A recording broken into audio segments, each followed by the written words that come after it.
Merhaba arkadaşlar, kanalıma hoş geldiniz. Bu videomda sizlere örgü balkabağı nasıl yapılır onu göstermek istiyorum. Yapılışı oldukça basit. 10 dakikada yapabilirsiniz arkadaşlar. Kullanmamız gereken malzemeler: bir tane elinizi hangi marka model örgü ipi varsa onu kullanabilirsiniz. Süslemek için çubuk tarçınım var. Evdeki yapay çiçeklerden alabileceğiniz bir tane yaprak olabilir. Ben de o şekilde yaptım. Hazır almanıza gerek yok.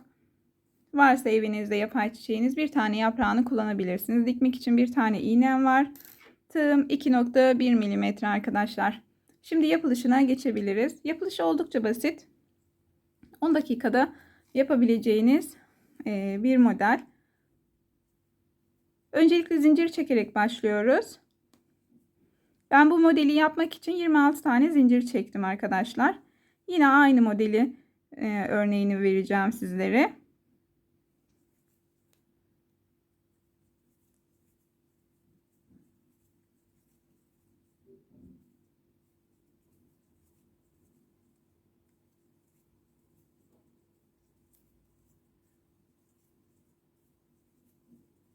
...26 tane zincirim hazır. Malzemeleri şimdilik kenara koyalım.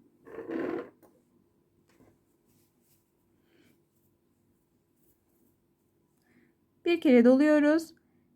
İlk zinciri değil, ikinci zincire geçip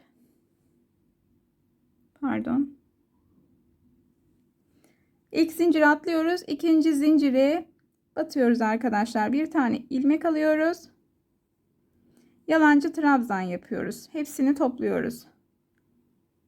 Bu şekilde. Tekrar bir kere doluyoruz. Yanındaki göze batıp yine yalancı trabzan yapıyoruz.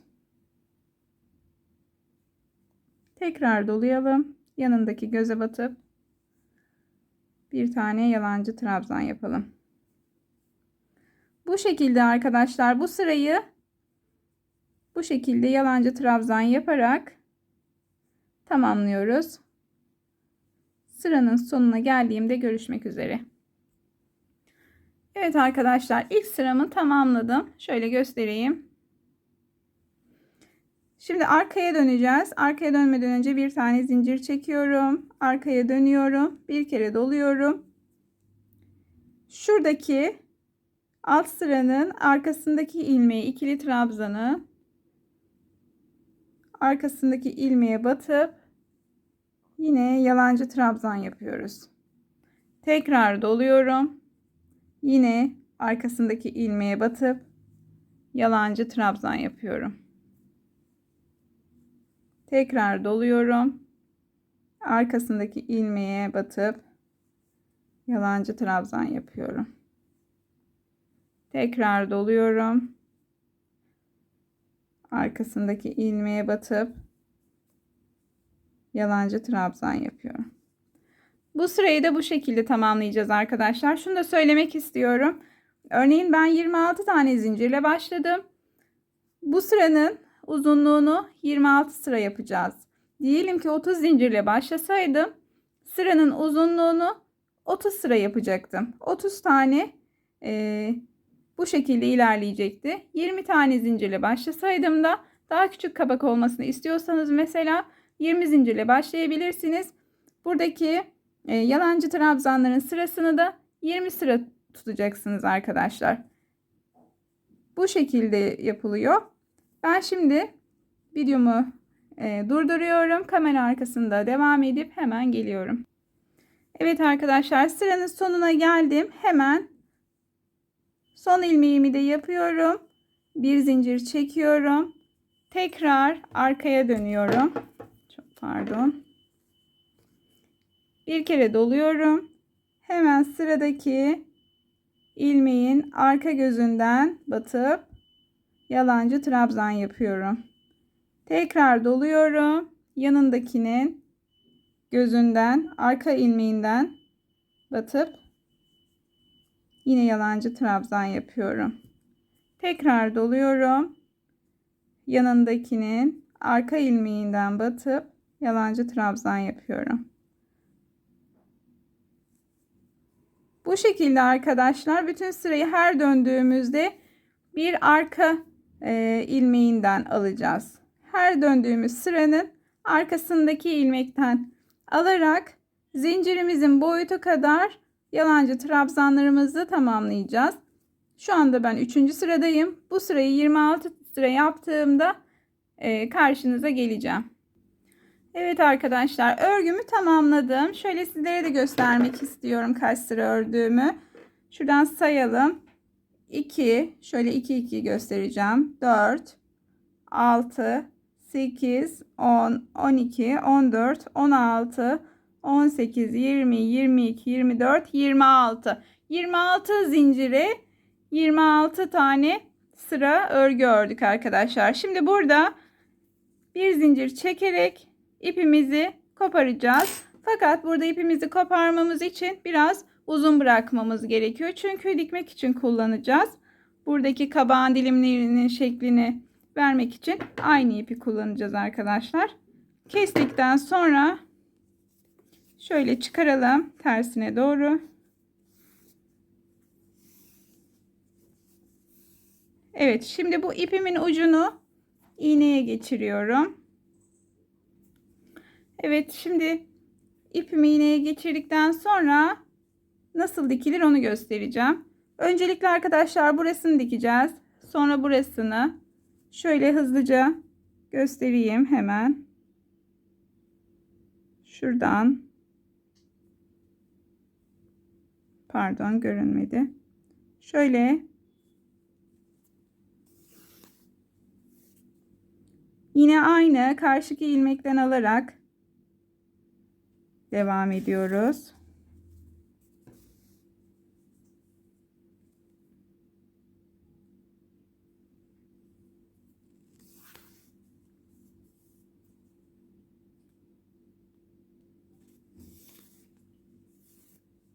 Bu şekilde ben bu sırayı bitirip burası nasıl dikilir onu göstermek için geleceğim. Evet arkadaşlar, burayı diktim. Şimdi karşı kısmını nasıl dikiyoruz ona gelelim. Şuradan bu şekilde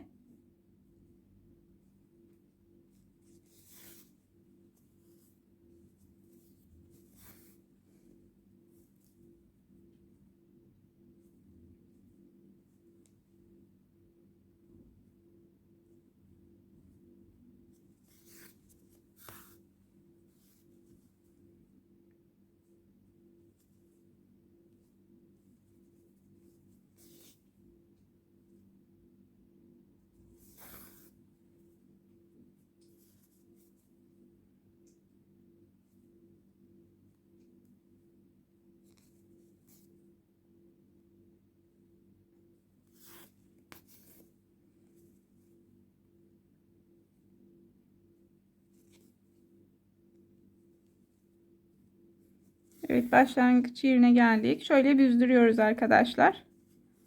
Büzdürelim. Büzdürdükten sonra da şöyle kapatalım.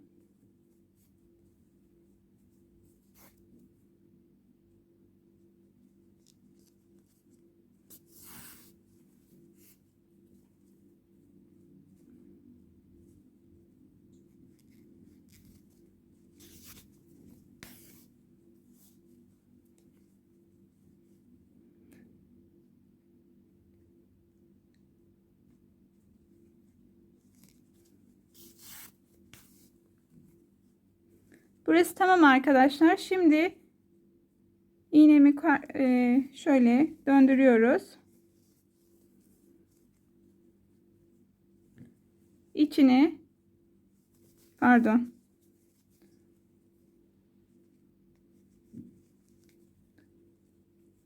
Burada önce ipimizi kopartıyoruz.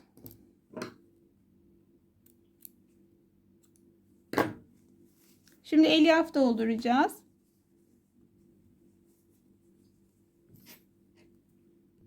Elyaf doldurmadan önce tekrar bu kısmı büzelim arkadaşlar. Şöyle alt sıraya yaptığımız gibi.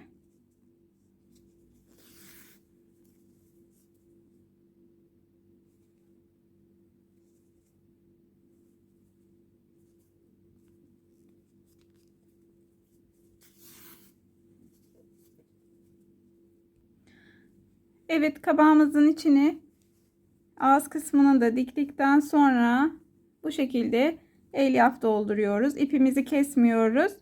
İpimiz kenarda kalıyor.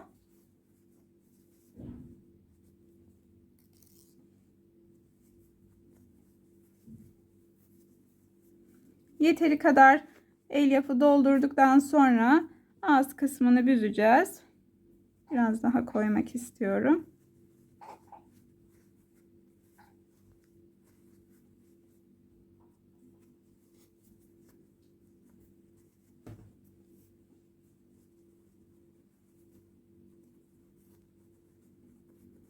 Evet, ağız kısmını büzebiliriz. Bu şekilde. Çok küçük bir boşluk kalabilir. İğnemi aldım. Şimdi iğnemi şu şekilde ortadan geçirip alttan çıkartıyorum.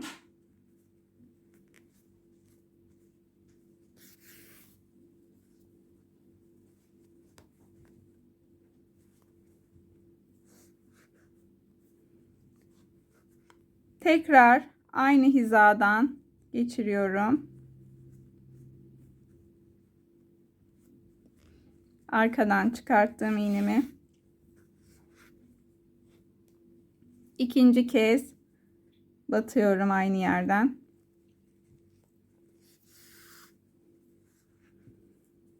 Ardından çıkan ipimi şöyle yana kaydırıyorum. Bir dilim olacak şekilde hizalıyorum.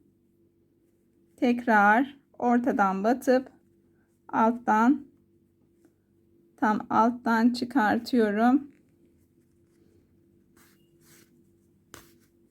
Dilimimi oluşturuyorum. Bu şekilde tekrar aynı hizadan batıyorum. Alttan çıkartıyorum. Ve bir dilimim oluştu. Şimdi ipimi hemen yan tarafa geçiriyorum. Yeni bir dilim oluşturmak için. Tam ortadan çıkmasına özen gösterin iğnenizin. Bu şekilde tekrar iki kat olacak şekilde dikiyoruz.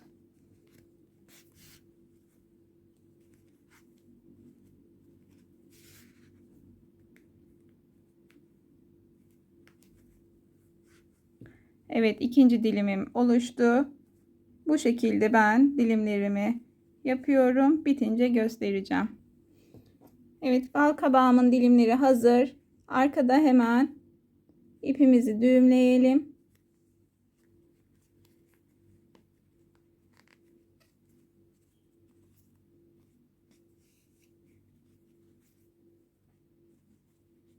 Şöyle geçirip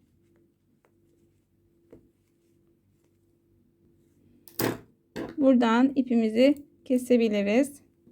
Bal kabağımız hazır. Şimdi süslemesine geçeceğiz.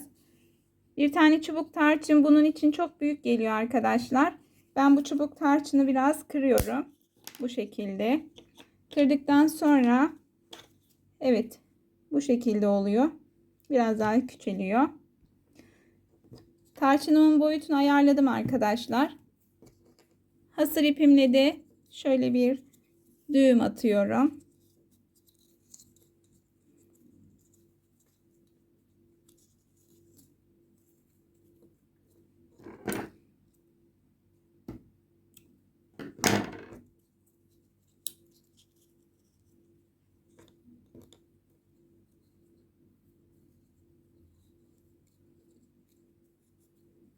İpimi ayarladıktan sonra boyutunu da kesiyorum. Fazla kalan iplerini kesip şimdi yaprağımı kesiyorum. Yaprağımı da şöyle şekil vererek kesiyorum. Silikon tabancasıyla hemen şuraya bir miktar silikon sıkıyorum. Tarçınımı hemen yerleştirdim. Arkasına da